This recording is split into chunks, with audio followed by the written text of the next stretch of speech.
I'm Russell, and this is The Science of Self, brought to you by Mutin Media Group and Peter Hollins. Stick around to improve your life from the inside out. Today is September 7th. Our lunch menu today, based on the holiday list from nationaltoday.com, includes beer, salami, and acorn squash. The book, The Lifelong Learner by Peter Hollins, was written to help you develop yourself, continually grow, expand your horizons, and pursue anything. To that end, this episode takes a look at how to create your very own personal knowledge management system.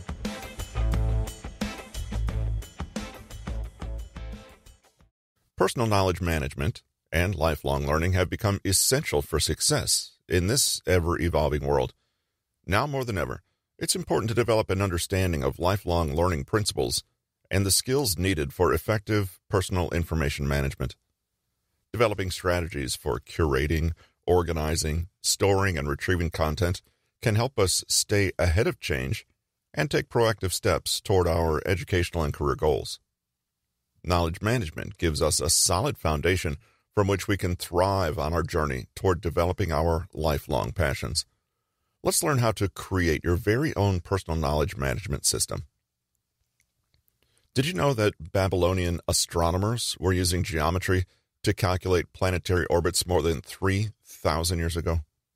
Or that medieval scholars were compiling encyclopedias long before the invention of the printing press? Knowledge has always been humanity's most precious resource and one wholly essential for learning. Mankind has always understood that the greatest method to keep improving is to keep learning, which necessitates creating your own personal knowledge management system. So, what on earth is it? Personal knowledge management, PKM, is a collection of processes that a person employs in their regular activities to gather, classify, store, search, retrieve, and share knowledge. It's important to understand that knowledge management isn't just about collecting and organizing information. It's not just about hoarding knowledge. The ultimate goal should always be about using knowledge in a way that enhances learning and personal growth. This can involve regularly reflecting on new knowledge gained and how it relates to our existing understanding, as well as actively seeking out opportunities to apply this knowledge in practical ways. Before we get into the process of managing knowledge, it is important that we understand exactly why doing so is essential in the first place. In 1885, German psychologist Hermann Ebbinghaus published a groundbreaking study on memory and learning. In his research, he found that people have a tendency to forget information over time. The forgetting curve is one of the most well-known concepts to come out of Ebbinghaus's research. It shows that humans forget roughly 50% of new information within an hour and 70% within a day. The curve demonstrates how learned knowledge fades from our memories over time unless we take steps to preserve it there. We know the steepest decline in memory occurs shortly after learning, so, therefore, it's critical to review what you've learned as soon as possible. But how do you do that if you don't know exactly where the information is? Personal knowledge management is truly your knight in shining armor here. It enables you to delegate the task of remembering. Instead of remembering all the facts, you simply need to remember that you know it and that you know where to find it. Think of it as a system that will allow you to organize and store ideas and references as building blocks. Then, whenever you need to start a project, you just select and assemble the necessary building components to create a finished artwork. Therefore, the less time and energy you spend on the building blocks, the more time you have to actually create something beautiful. There's really no doubt about it. We live in an age of complete information overload. It seems like every day you wake up and are faced with a chiming laptop signaling to us that there's 10 more articles on the benefits of guided meditation that you need to look at right now. I mean, you probably only wanted to look at a few for your seminar next week, but now you're suddenly feeling anxious and overwhelmed at the thought of missing something super important. Your phone suddenly pings, pulling you out of your anxious thoughts. Oh, great. There are 4 new blog posts, a podcast, and a book recommendation. Isn't this just lovely? In situations like these, it's very easy to fall victim to information overload, sometimes known as information anxiety, if you don't have a system in place that filters out the noise and keeps only what is relevant and insightful.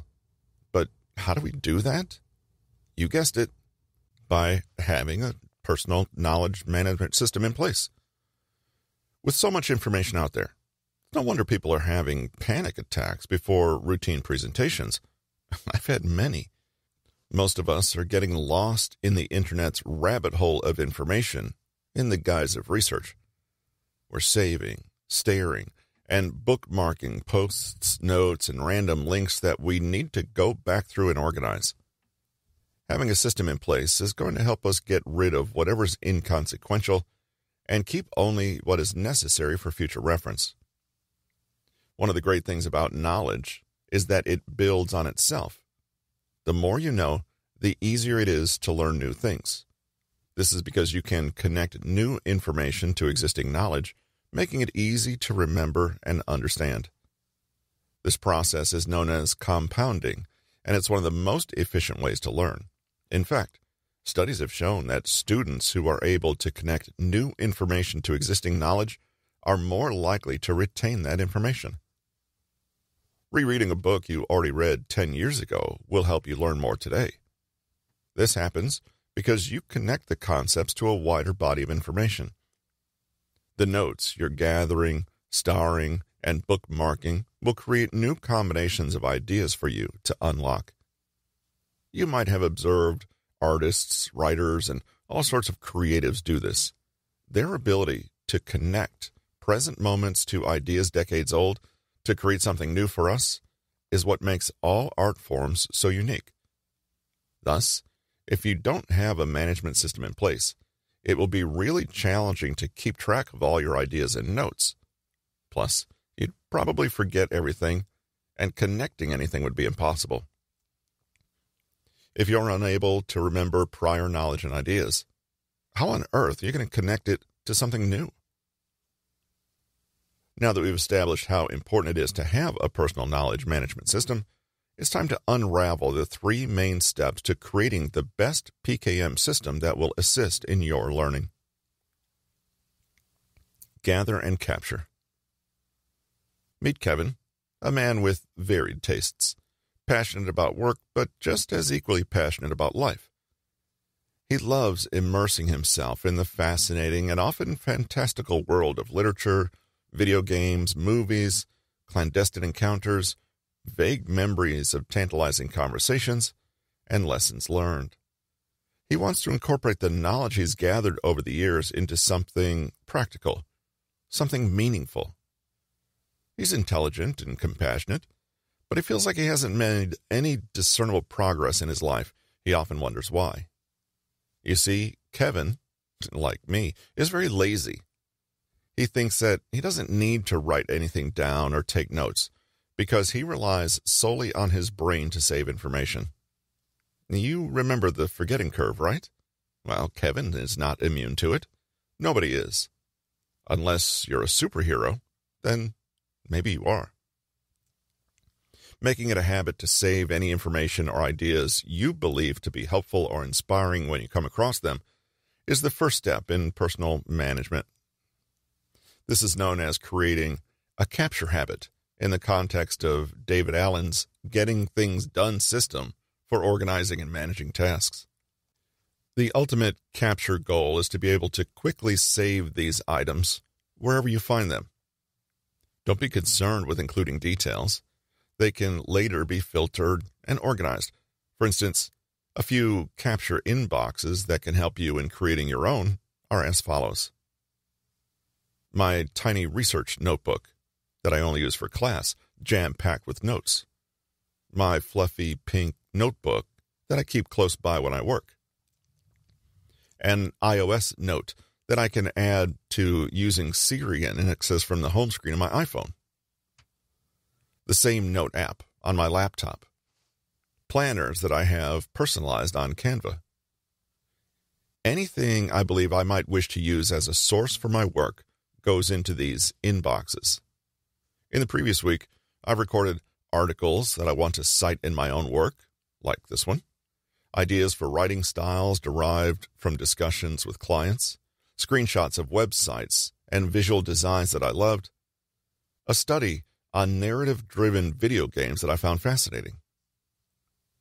If you have a set way of capturing things, it will make it easier for you to take notes on the side and save things without having to divert your attention. A key challenge that you might face in this stage is applying and sustaining these practices as an ongoing set of habits. Remember, habits play a very vital role in true lifelong learning and freedom. William James, author of The Principles of Psychology, discussed habits and their importance in achieving happiness and success. Water, he claims, is the best analogy for how habits work. Water hollows for itself a channel that grows wider and deeper, and after ceasing to flow, resumes when it flows again the course traced by itself previously. You now have the ability to change that course. You now have the ability to swim. One good strategy to keep yourself on track is developing a system for gathering information.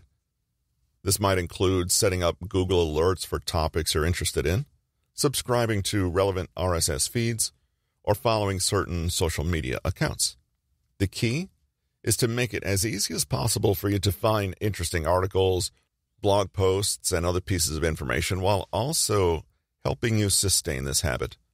Otherwise, you'll quickly become overwhelmed by the sheer volume of information out there and will want to give up. Whether you're reading a book, a blog, or an article, it's always a good idea to come up with a system for taking notes that works for you.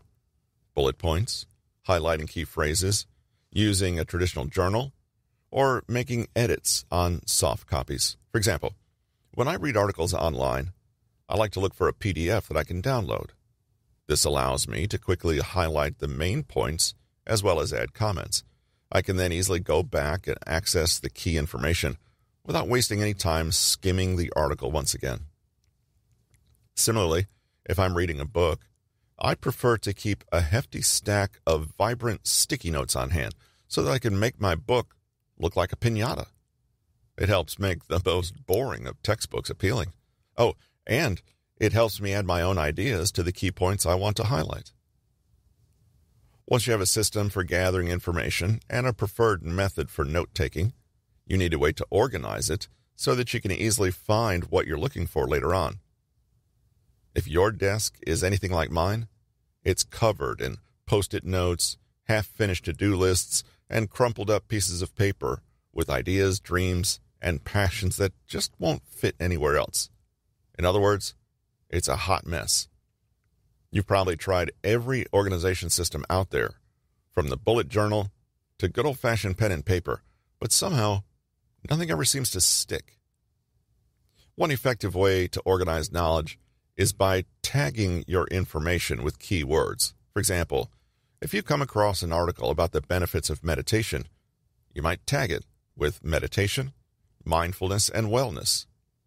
You can also organize your information using folders. For example, you might create a folder for health-related articles, another folder for articles about productivity, and so on. You can use physical or digital journals. Canva has some pretty great options. Plus, you can customize your own. It truly is journal heaven. Organize what you've captured. In an age when we're constantly bombarded with information, it's more important than ever to know how to label, tag, and organize it. After all, if you can't find the information you need when you need it, what good is it? Here are a few tips to help you get started.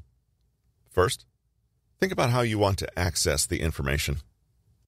Do you want to be able to search for it by keyword, or do you want to be able to browse through it? This will dictate how you label it. For example, if you're labeling a file on your computer, you might want to use a system of keywords so that you can easily find it when you do a search. On the other hand, if you're putting together a binder of information, You might want to use a more organizational system, such as dividing it into sections.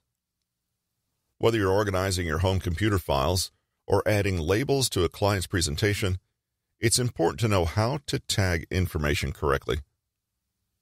The process of tagging information is simple.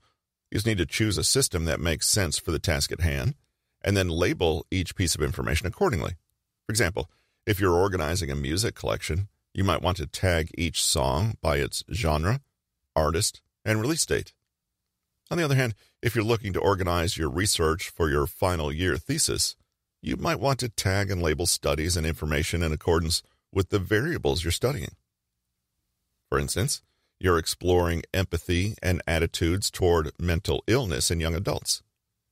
Tagging everything you find in relevance to empathy in young adults, attitudes toward mental illness, and attitudes toward mental illness in young adults will greatly benefit you in streamlining your thoughts.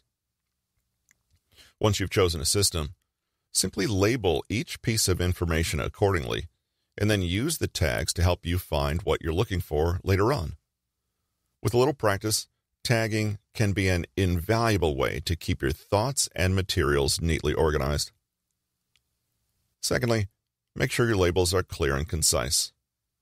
This isn't the time to be clever or cutesy. You want to be able to understand your labels at a glance. Use language that is straightforward and easy to grasp. And finally, don't be afraid to change your system if it's not working for you. Reviewing, rewriting, and repurposing should be your most important PKM practice. As your needs change, so too should the way you label and organize your information, as well as the information itself.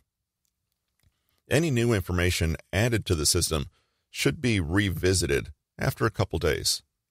It will help you in getting rid of the fluff and expose the juiciest of details. The goal is to make your life easier, not harder, so don't hesitate to experiment until you find a system and the precise information that works for you. You should do the following while organizing the information you've gathered. 1. Start by identifying the key points of the material you're trying to learn. What are the most important concepts? What are the main takeaways? Once you identify the key points, try to find real-life examples that illustrate those concepts. This step will help you better understand the concept and its relevance to what you're learning.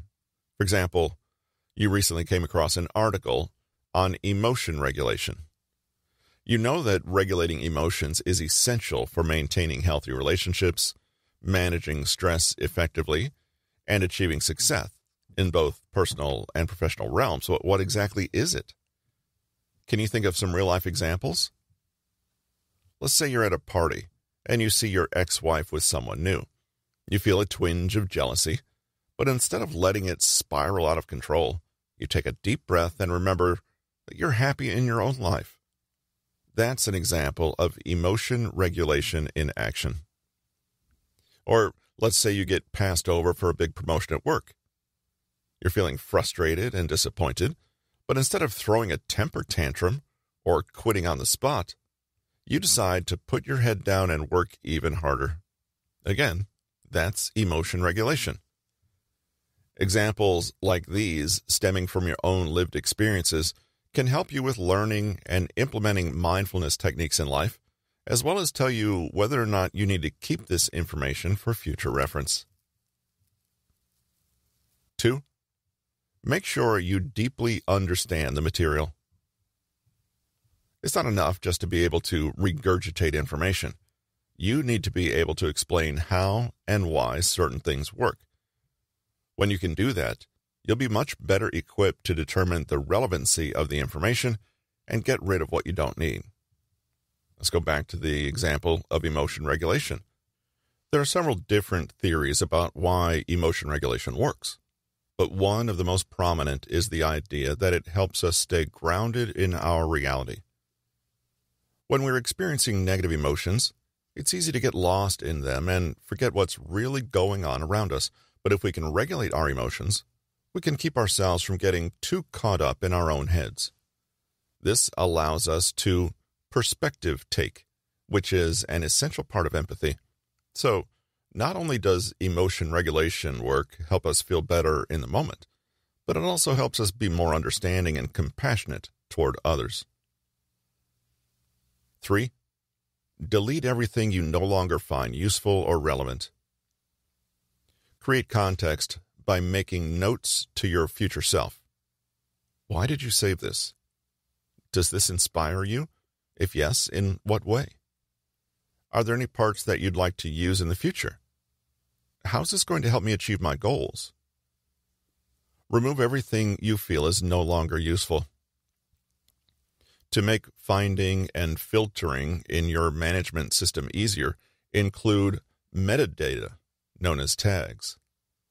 You should then move the shifted data to a more permanent location where you can easily access it whenever you need to. Items from my own notes, for example, are frequently relocated to different folders for reference articles or project planning, inspiration for my book, travel ideas, book ideas, art inspo, etc. Therefore, whenever I'm in need of something, I go to that specific folder and find everything I need in there.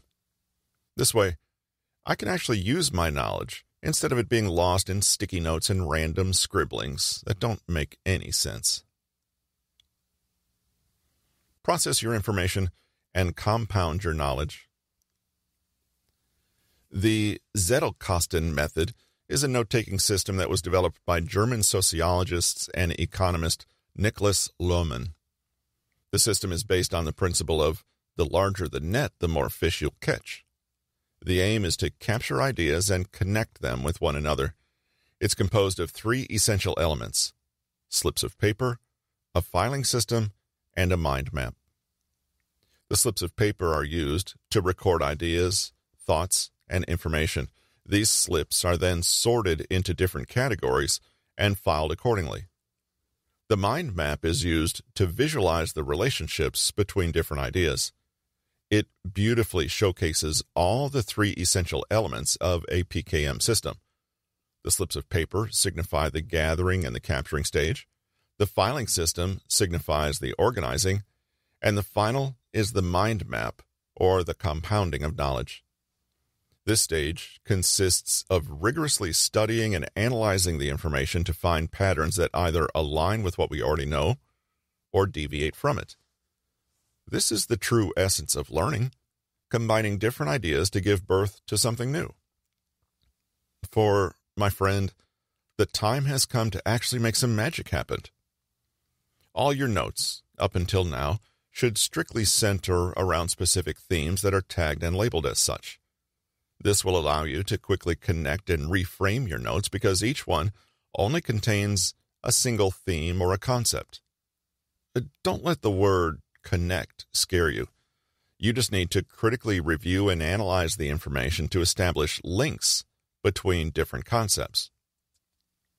Let's go back to the example of organizing your research for your final year thesis, where you tagged and labeled studies in relevance to empathy in young adults, attitudes toward mental illness, and attitudes toward mental illness in young adults.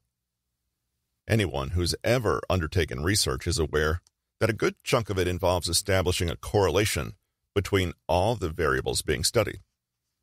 A correlation simply means a relationship or an association between 2 or more concepts or variables. Here, for example, you'll try to see if empathy connects to attitudes toward mental illness. Is there a link between empathy and attitudes in general? Does one make you think of the other? When you refer to your empathy notes, are there any other notes that you wish to see? Feel a connection brewing? These are important questions to ponder during this stage, as this is where you will establish all links. Following are some special strategies that can help you in this endeavor. Make bridge notes to connect ideas that are only noticeably connected in the second view. Simply explain why there is a relationship or an association so that your future self does not have to figure it out on their own again. Let's say you come across an article on the relationship between perspective taking and attitudes toward mental health. At first glance, you might think that this might not be relevant to the research you're conducting because it doesn't show an obvious link. When it comes to research, sometimes we'll not find exactly what we're looking for. Thus, it becomes important to establish links where there aren't any. Looking at perspective taking closely, you'll see that we can bridge the gap between our two variables by looking at perspective taking as an essential component of empathy, for it is our ability to take on someone else's perspective that shows how empathetic we truly are. You can later find research to support this. You can then take this and connect it to attitudes toward mental illness. Congratulations, you've essentially created a bridge note. You've bridged the gap between perspective taking and attitudes toward mental illness. You've discovered that these two ideas are noticeably connected in the second view, and you've made notes to explain exactly why. Your future self is going to thank you for this. Develop index notes to organize ideas by topic. Creating index notes is a great way to organize your ideas and keep track of the information you need for a project or paper. Create an index note for each topic that you're studying. For example, you can create one for empathy and another for attitudes toward mental illness. As you come across relevant information for your reading, add it to the appropriate card. When you're ready to start writing, you can quickly find the information you need by consulting your index notes. When connecting concepts, you can just link it back to the index note. For example, rather than noting 10 connections on 10 notes of empathy and attitudes toward mental illness, each note that connects the two concepts can just refer to the index notes. Way less messy. Develop topic notes that take a broader view to group relevant notes together. These can help you lay bare all the connections between your ideas. You can add your own spin to them and make them really unique. Taking from the research example I mentioned above, here we can create a category called Empathy and Attitudes Toward Mental Illness. Or we can have separate categories for baking, kringles and danishes, gaming, shooters and narratives, or books, fantasy and adventure, or whatever project you're working on. As crucial as it is to establish connections, it's also beneficial to frequently review your analyses and lessons learned so that they can embed themselves in your long-term memory, where they'll be most helpful. Another helpful strategy for processing information is progressive summarization. It's a reading comprehension strategy that involves readers making increasingly detailed summaries of what they've read as they progress through a text. This strategy can be particularly helpful when reading long or complex texts, as it allows readers to keep track of the main ideas and keep their understanding of the text focused. This is an excellent technique for establishing a successful PKM system. Enter Martha. She has to review a paper for her history class, but she hasn't the slightest clue how she's going to get through this giant piece of text in 2 days. Well, we have some good news for Martha. All she needs to do is progressively summarize. She's already captured and gathered the information, even organized all the concepts into key learnings. But then, why is she having so much trouble starting? What most of us forget is that we need to constantly revisit, rewrite, and repurpose the knowledge we've gathered if we ever hope to actually learn something new. With progressive summarization, Martha starts by making a brief overview of the text as a whole with the help of the key points she has already extracted. She adds more points, eliminates some, then she moves on to making more detailed summaries of each section or chapter. Finally, she summarizes the newly repurposed key points of the entire text in a single paragraph. By taking the time to progressively summarize a text, She ensures that she has a clear and concise understanding of its main ideas and can readily link them now.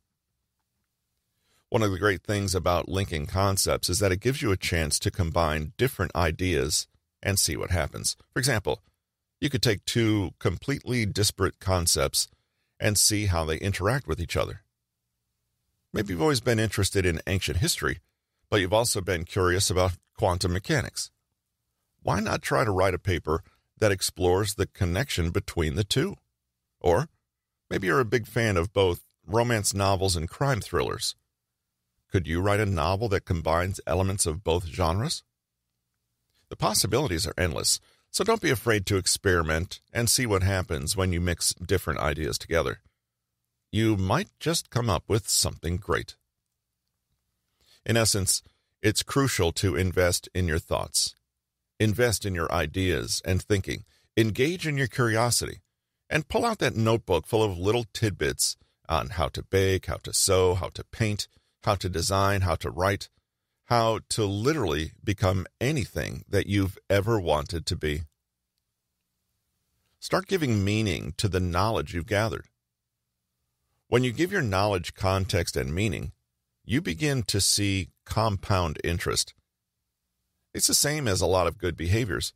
It can take some time at first to get into it and make it part of your routine, but once you've done that, you usually feel more content, as if you know more, and you're glad you started in the first place. Go, grab that notebook, open that folder, and start right now. Walk this path with me as I guide you like Gandalf guided Frodo through the treacherous landscape of Middle-earth. We shall embark on our very own journey of challenge productivity, capture and gather knowledge, process and organize it, and let inspiration be our compass to avoid the fires of Mount Doom. Chapter takeaways. Personal knowledge management, PKM, is a set of processes that a person uses in their daily activities to collect, categorize, store, search for, retrieve, and share knowledge. Creating a capture habit is the first step in personal knowledge management, which is important for lifelong learning and freedom. A capture habit involves quickly saving any helpful or inspiring information or ideas that are come across. These can be done by setting up Google Alerts, subscribing to RSS feeds, following social media accounts, etc.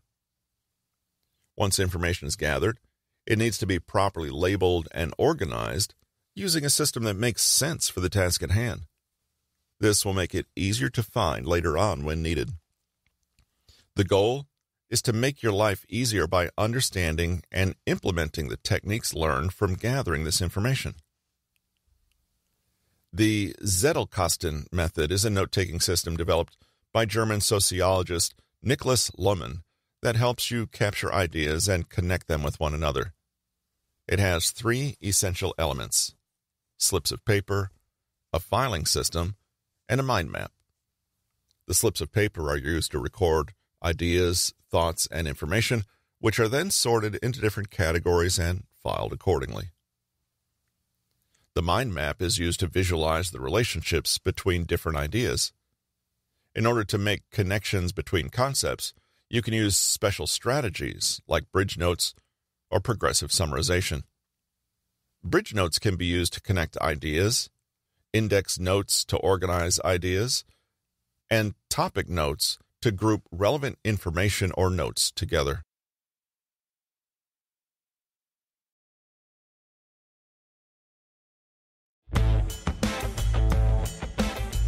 This episode of The Science of Self was brought to you by Newton Media Group. Thank you for tuning in. If you enjoyed today's show, head over to bit.ly/Peter Hollins to gain access to their free resources. Significant events in history that occurred today include Magellan's ship Victoria completes circumnavigation of the globe, the Munich Massacre takes place at Munich Olympic Games, and social work pioneer Jane Addams born, 1860. She gave us this definition: civilization is a method of living, an attitude of equal respect for all men,